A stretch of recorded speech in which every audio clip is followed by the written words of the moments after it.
ಕರ್ನಾಟಕ ರಾಜ್ಯ ರೈತ ಸಂಘ ಹಾಗೂ ಹಸಿರು ಸೇನೆ ಚಾಮರಾಜನಗರ ಘಟಕದ ವತಿಯಿಂದ ಸೋಮವಾರ ಪಚ್ಚಪ್ಪ ಸರ್ಕಲ್ ಬಳಿ ರಾಜ್ಯ ಸರ್ಕಾರದ 2026-27ನೇ ಸಾಲಿನ ಬಜೆಟ್ ವಿರೋಧಿಸಿ ರಸ್ತೆ ತಡೆ ನಡೆಸಿ ಪ್ರತಿಭಟನೆ ಮಾಡಲಾಯಿತು. ಈ ಸಂದರ್ಭದಲ್ಲಿ ಮಾತನಾಡಿದ ಹೊನ್ನೂರು ಪ್ರಕಾಶ್ ಅವರು, ಮುಖ್ಯಮಂತ್ರಿ ಸಿದ್ದರಾಮಯ್ಯ ಅವರು ಮಂಡಿಸಿರುವ ಬಜೆಟ್ನಲ್ಲಿ ಚಾಮರಾಜನಗರ ಜಿಲ್ಲೆಯ ಪ್ರಮುಖ ಸಮಸ್ಯೆಗಳಿಗೆ ಯಾವುದೇ ಪರಿಹಾರ ನೀಡಿಲ್ಲ ಎಂದು ಆಕ್ರೋಶ ವ್ಯಕ್ತಪಡಿಸಿದರು. ಜಿಲ್ಲೆಯಲ್ಲಿ ದಿನನಿತ್ಯ ಮಾನವ ಪ್ರಾಣಿ ಸಂಘರ್ಷ ನಡೆಯುತ್ತಿದ್ದರೂ ಅದನ್ನು ತಡೆಗಟ್ಟಲು ಯಾವುದೇ ಘೋಷಣೆ ಮಾಡಿಲ್ಲ. ಗ್ರಾಮದ ಸ್ಥಳಾಂತರದ ಕುರಿತು ಕ್ರಮ ಕೈಗೊಳ್ಳಲಾಗಿಲ್ಲ. ಅರಣ್ಯ ಅಂಚಿನಲ್ಲಿ ರೈಲ್ವೆ ಬ್ಯಾರಿಕೇಡ್ ಅಳವಡಿಸಲು ಅನುದಾನ ನೀಡಿಲ್ಲ ಎಂದು ಆರೋಪಿಸಿದರು. ಕಾವೇರಿ ಕೊಳ್ಳದಿಂದ 287.75 ಟಿಎಂಸಿ ನೀರಿನಲ್ಲಿ 32 ಟಿಎಂಸಿ ನೀರು ವ್ಯರ್ಥವಾಗುತ್ತಿದ್ದರೂ ಅದನ್ನು ತಡೆಯಲು ಕ್ರಿಯಾಯೋಜನೆ ರೂಪಿಸಿಲ್ಲ. ನೈಸರ್ಗಿಕ ಕೃಷಿಗೆ ಉತ್ತೇಜನ ನೀಡಿಲ್ಲ. ಡಿಸಿಸಿ ಬ್ಯಾಂಕ್ನಲ್ಲಿ ರೈತರಿಗೆ ಎಕರೆಗೆ 5 ಲಕ್ಷ ರೂಪಾಯಿ ಸಾಲ ನೀಡ್ತಾ ಇಲ್ಲ ಎಂದರು. ಅನ್ನಭಾಗ್ಯ ಯೋಜನೆಯೊಂದಿಗೆ ಸಿರಿಧಾನ್ಯ ವಿತರಣೆ ಮಾಡಿಲ್ಲ. ಕಳೆದ ಬಾರಿಯ ಬಜೆಟ್ನಲ್ಲಿ ಜಿಲ್ಲೆಗೆ ಘೋಷಿಸಿದ್ದ ಯೋಜನೆಗಳಲ್ಲಿ 80% ಕಾಮಗಾರಿ ಆಗಿಲ್ಲ ಎಂದು ಸರ್ಕಾರದ ವಿರುದ್ಧ ಅಸಮಾಧಾನ ವ್ಯಕ್ತಪಡಿಸಿದರು. ಪ್ರತಿಭಟನೆಯಲ್ಲಿ ರೈತ ಸಂಘದ ಪದಾಧಿಕಾರಿಗಳು ಮತ್ತು ಸದಸ್ಯರು ಭಾಗವಹಿಸಿದ್ದರು. ಪುಟ್ಟ ತಾಲೂಕಿನ ಹೊರೆಯಾಲ ಗ್ರಾಮದಲ್ಲಿ ರಾತ್ರಿ ವೇಳೆ ಕಾಡಾನೆಗಳು ಜಮೀನುಗಳಿಗೆ ನುಗ್ಗಿ ಬಾಳೆತೋಟ ಹಾಗೂ ಸೋಲಾರ್ ಸಾಧನಗಳನ್ನು ನಾಶಪಡಿಸಿರುವ ಘಟನೆ ನಡೆದಿದೆ. ಗ್ರಾಮದ ರೈತರಾದ ಗೌಡಿಕೆ ಗುರುಸ್ವಾಮಪ್ಪ, ಬಸಪ್ಪ ಮಹದೇವಸ್ವಾಮಿ, ವಿಕಾಸ್ ಹಾಗೂ ಸಿದ್ದರಾಜಪ್ಪ ಅವರ ಜಮೀನುಗಳಿಗೆ ಕಾಡಾನೆಗಳು ನುಗ್ಗಿ ಬಾಳೆತೋಟದ ಹಣ್ಣು ಹಾಗೂ ಬೆಳೆಗಳನ್ನು ಹಾನಿಗೊಳಪಡಿಸಿವೆ. ಜೊತೆಗೆ ಜಮೀನಿನಲ್ಲಿ ಅಳವಡಿಸಿದ ಸೋಲಾರ್ ಸಾಧನಗಳಿಗೂ ಹಾನಿಯಾಗಿದೆ ಎಂದು ತಿಳಿದು ಬಂದಿದೆ. ಈ ಘಟನೆಯಿಂದ ರೈತರಿಗೆ ದೊಡ್ಡ ಪ್ರಮಾಣದ ನಷ್ಟ ಉಂಟಾಗಿದ್ದು ಆತಂಕದ ವಾತಾವರಣ ನಿರ್ಮಾಣವಾಗಿದೆ. ಅರಣ್ಯ ಇಲಾಖೆ ತಕ್ಷಣ ಸ್ಥಳಕ್ಕೆ ಭೇಟಿ ನೀಡಿ ಪರಿಶೀಲನೆ ನಡೆಸಿ ಕಾಡಾನೆಗಳ ಹಾವಳಿಯನ್ನ ತಡೆಯಲು ಸೂಕ್ತ ಕ್ರಮ ಕೈಗೊಳ್ಳಬೇಕು ಎಂದು ರೈತರು ಆಗ್ರಹಿಸಿದರು. ಹಾಗೂ ಬೆಳೆಗೆ ಹಾನಿಗೊಳಗಾದ ರೈತರಿಗೆ ಸರ್ಕಾರದಿಂದ ಹೆಚ್ಚುವರಿ ಪರಿಹಾರವನ್ನು ನೀಡಬೇಕು ಎಂದು ಗ್ರಾಮಸ್ಥರು ಒತ್ತಾಯಿಸಿದ್ದಾರೆ. ಮಹಿಳಾ ದಿನಾಚರಣೆ ಪ್ರಯುಕ್ತ ಗುಂಡ್ಲುಪೇಟೆ ಪುರಸಭಾ ವ್ಯಾಪ್ತಿಯಲ್ಲಿ ಪುರಸಭಾ ಸಿಬ್ಬಂದಿ ಹಾಗೂ ಪೌರ ಕಾರ್ಮಿಕರ ಮಹಿಳಾ ಸಿಬ್ಬಂದಿಯೊಂದಿಗೆ ಮಹಿಳಾ ದಿನಾಚರಣೆಯನ್ನು ಆಚರಿಸಲಾಯಿತು. ಈ ಸಂದರ್ಭದಲ್ಲಿ ಮಾತನಾಡಿದ ಪುರಸಭಾ ಮುಖ್ಯಾಧಿಕಾರಿಗಳು, ಪ್ರಸ್ತುತ ನಾಗರಿಕ ಪ್ರಪಂಚದಲ್ಲಿ ಮಹಿಳೆಯರ ಪಾತ್ರ ಅತ್ಯಂತ ಮಹತ್ವದಾಗಿದೆ. ಪ್ರತಿಯೊಂದು ಕ್ಷೇತ್ರದಲ್ಲೂ ಮಹಿಳೆಯರು ಸಕ್ರಿಯವಾಗಿ ಭಾಗವಹಿಸುವ ಮೂಲಕ ಸಮಾಜದ ಅಭಿವೃದ್ಧಿಗೆ ತಮ್ಮ ಕೊಡುಗೆಯನ್ನ ನೀಡುತ್ತಿದ್ದಾರೆ ಎಂದರು. ಪ್ರತಿಯೊಬ್ಬ ಪುರುಷರು ಮಹಿಳೆಯರನ್ನು ಗೌರವಿಸಬೇಕು ಮತ್ತು ಅವರ ಹಕ್ಕುಗಳನ್ನು ಕಾಪಾಡಿ ಸ್ವಾತಂತ್ರ್ಯಕ್ಕೆ ಸಹಾಯ ಮಾಡಬೇಕು ಎಂದರು. ಕಾರ್ಯಕ್ರಮದ ಅಂಗವಾಗಿ ಮುಖ್ಯಾಧಿಕಾರಿಗಳು, ಆರೋಗ್ಯ ನಿರೀಕ್ಷಕರಾದ ಪರಮೇಶ್ವರಪ್ಪ, ಮಹಿಳಾ ಪೌರ ಕಾರ್ಮಿಕರು, ಸಿಬ್ಬಂದಿ ಉಪಸ್ಥಿತರಿದ್ದರು. ಗುಂಡ್ಲುಪೇಟೆ ತಾಲೂಕಿನ ಮಾಡ್ರಹಳ್ಳಿ ಗ್ರಾಮದ ವೀರಭದ್ರಸ್ವಾಮಿ ದೇವಸ್ಥಾನದ ಹತ್ತಿರ ಸಾರ್ವಜನಿಕ ಸ್ಥಳದಲ್ಲಿ ಅಂದರ್ ಬಾಹರ್ ಇಸ್ಪೀಟ್ ಜೂಜಾಟ ಆಡುತ್ತಿದ್ದವರ ಮೇಲೆ ಗುಂಡ್ಲುಪೇಟೆ ಪೊಲೀಸರು ದಾಳಿ ನಡೆಸಿ ಸುಮಾರು 1,180,000 ರು ನಗದು ಹಣವನ್ನು ವಶಪಡಿಸಿಕೊಂಡಿದ್ದಾರೆ.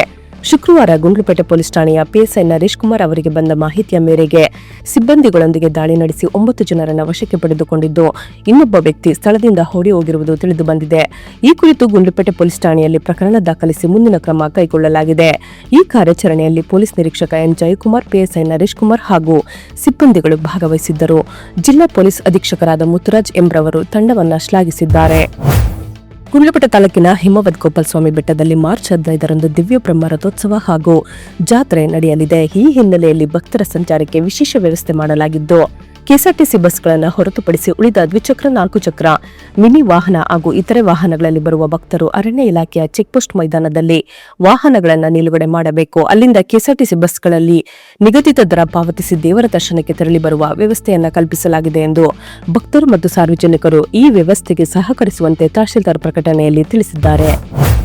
ಜಿಲ್ಲಾಡಳಿತ, ಜಿಲ್ಲಾ ಪಂಚಾಯತ್ ಚಾಮರಾಜನಗರ ಮಹಿಳಾ ಮತ್ತು ಮಕ್ಕಳ ಅಭಿವೃದ್ಧಿ ಇಲಾಖೆ, ವಿನ್ನರ್ ವಿಲ್ಸ್ ಕ್ಲಬ್ ಆಫ್ ಉದ್ಯೋಗ, ಸಂಪೂರ್ಣ ನಯನ ಫೌಂಡೇಶನ್, ಉಡಿಗಾಲ ಹಾಗೂ ಸ್ನೇಹ ಜ್ಯೋತಿ ಮಹಿಳಾ ಸಂಘಗಳ ಸಂಯುಕ್ತಾಶ್ರಯದಲ್ಲಿ ಮಹಿಳಾ ದಿನಾಚರಣೆ ಅಂಗವಾಗಿ ಕರಕುಶಲತೆ ಮೂಲಕ ಮಹಿಳಾ ಸಬಲೀಕರಣ ಕಾರ್ಯಕ್ರಮವನ್ನು ಚಾಮರಾಜನಗರದಲ್ಲಿ ಆಯೋಜಿಸಲಾಗಿತ್ತು.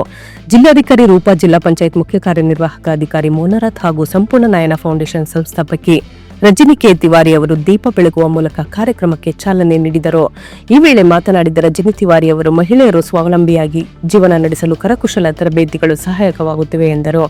ಜಿಲ್ಲಾಧಿಕಾರಿ ರೂಪಾ ಅವರು, ಮಹಿಳೆಯರ ಅಭಿವೃದ್ಧಿಗೆ ಇಂತಹ ಕಾರ್ಯಕ್ರಮಗಳಿಗೆ ಜಿಲ್ಲಾಡಳಿತದ ಸಹಕಾರ ಇರುತ್ತದೆ ಎಂದರು. ಗುಂಡ್ಲುಪೇಟೆ ತಾಲೂಕಿನ ಕಸಬಾ ಹೋಬಳಿಯ ಬೆಟ್ಟಳ್ಳಿ ಗ್ರಾಮದಲ್ಲಿ ಶ್ರೀ ಬಸವೇಶ್ವರ ದೇವಸ್ಥಾನದ ಪ್ರತಿಷ್ಠಾಪನೆ, ವಿಮಾನ ಗೋಪುರ ಹಾಗೂ ಕಳಸಾರೋಹಣ ಮತ್ತು ಅಂಗ ಪ್ರತಿಷ್ಠಾಪನಾ ಕಾರ್ಯಕ್ರಮವು ಮಾರ್ಚ್ 11ರಿಂದ 13ರವರೆಗೆ 3 ದಿನಗಳ ಕಾಲ ನಡೆಯಲಿದೆ. ಈ ಧಾರ್ಮಿಕ ಕಾರ್ಯಕ್ರಮದಲ್ಲಿ ವಿವಿಧ ಪೂಜೆ ಮತ್ತು ವಿಶೇಷ ವಿಧಿವಿಧಾನ ನಡೆಯಲಿದ್ದು ಭಕ್ತರು ಹೆಚ್ಚಿನ ಸಂಖ್ಯೆಯಲ್ಲಿ ಭಾಗವಹಿಸಿ ದೇವರ ಆಶೀರ್ವಾದ ಪಡೆಯುವಂತೆ ಆಯೋಜಕರು ತಿಳಿಸಿದ್ದಾರೆ. ಕಾರ್ಯಕ್ರಮವು ಬೆಟ್ಟಹಳ್ಳಿ ಗ್ರಾಮದಲ್ಲಿ ನಡೆಯಲಿದ್ದು ಸುತ್ತಮುತ್ತಲಿನ ಗ್ರಾಮಗಳ ಭಕ್ತರು ಹಾಗೂ ಸಾರ್ವಜನಿಕರು ಭಾಗವಹಿಸುವ ನಿರೀಕ್ಷೆ ಇದೆ. ಸೋಮವಾರ ಗುಂಡ್ಲುಪೇಟೆ ತಾಲೂಕಿನ ಚನ್ನಒಡೆಯನಪುರ ಗ್ರಾಮದಲ್ಲಿ ಭೀಮು ಬಳಗದ ವತಿಯಿಂದ ಬಾಬಾ ಸಾಹೇಬರ 77ನೇ ಸಂವಿಧಾನ ದಿನಾಚರಣೆಯ ಕಾರ್ಯಕ್ರಮವನ್ನು ಆಚರಿಸಲಾಯಿತು. ಕಾರ್ಯಕ್ರಮದಲ್ಲಿ ಶಾಸಕರಾದ ಎಚ್ಎಂ ಗಣೇಶ್ ಪ್ರಸಾದ್ ರವರು ಭಾಗವಹಿಸಿ ಡಾ ಬಿಆರ್ ಅಂಬೇಡ್ಕರ್ ಅವರ ಭಾವಚಿತ್ರಕ್ಕೆ ಪುಷ್ಪ ನಮನ ಸಲ್ಲಿಸಿ ಸಂವಿಧಾನ ದಿನಾಚರಣೆಯ ಶುಭಾಶಯಗಳನ್ನು ತಿಳಿಸಿದರು. ನಂತರ ಸಭೆಯನ್ನ ಉದ್ದೇಶಿಸಿ ಮಾತನಾಡಿದ ಅವರು, ಸಂವಿಧಾನ ದಿನವು ನಮ್ಮ ಸಾಂವಿಧಾನಿಕ ಮೌಲ್ಯಗಳಾದ ನ್ಯಾಯ, ಸ್ವಾತಂತ್ರ್ಯ, ಸಮಾನತೆ ಮತ್ತು ಭ್ರಾತೃತ್ವವನ್ನು ಎತ್ತಿ ಹಿಡಿಯುವ ಮಹತ್ವದ ದಿನವಾಗಿದ್ದು, ಪ್ರತಿಯೊಬ್ಬ ನಾಗರಿಕರು ಸಂವಿಧಾನದ ಮೌಲ್ಯಗಳನ್ನು ಅರಿತು ಅದನ್ನು ಪಾಲಿಸಬೇಕು ಎಂದರು. ಸಂವಿಧಾನದ ಮಹತ್ವದ ಬಗ್ಗೆ ಜನರಲ್ಲಿ ಜಾಗೃತಿ ಮೂಡಿಸಲು, ಸಾಂವಿಧಾನಿಕ ಮೌಲ್ಯಗಳನ್ನು ಉತ್ತೇಜಿಸಲು ಮತ್ತು ಡಾ ಬಿಆರ್ ಅಂಬೇಡ್ಕರ್ ಅವರ ಅಮೂಲ್ಯ ಕೊಡುಗೆಗಳನ್ನು ಗೌರವಿಸಲು ಈ ದಿನವನ್ನು ಆಚರಿಸಲಾಗುತ್ತಿದೆ. ಭಾರತದ ಪ್ರಜಾಪ್ರಭುತ್ವದ ಅಡಿಪಾಯವಾಗಿರುವ ಸಂವಿಧಾನವು ನಾಗರಿಕರ ಮೂಲಭೂತ ಹಕ್ಕುಗಳು ಮತ್ತು ಕರ್ತವ್ಯಗಳನ್ನು ನಮಗೆ ನೆನಪಿಸುತ್ತದೆ ಎಂದರು. ಈ ಸಂದರ್ಭದಲ್ಲಿ ಗ್ರಾಮಸ್ಥರು ಹಾಗೂ ಭೀಮ ಬಳಗದ ಸದಸ್ಯರು ಉಪಸ್ಥಿತರಿದ್ದರು. ಸೊ ಫ್ರೆಂಡ್ಸ್, ಇದಾಗಿತ್ತು ಇವತ್ತಿನ ನ್ಯೂಸ್. ನಿಮಗೆ ಈ ಹೊಸ ಪ್ರಯತ್ನ ಇಷ್ಟವಾದಲ್ಲಿ ಕೂಡಲೇ ನಮ್ಮ ಚಾನೆಲ್ ಅನ್ನು ಲೈಕ್ ಮಾಡಿ, ಶೇರ್ ಮಾಡಿ, ಸಬ್ಸ್ಕ್ರೈಬ್ ಮಾಡಿ.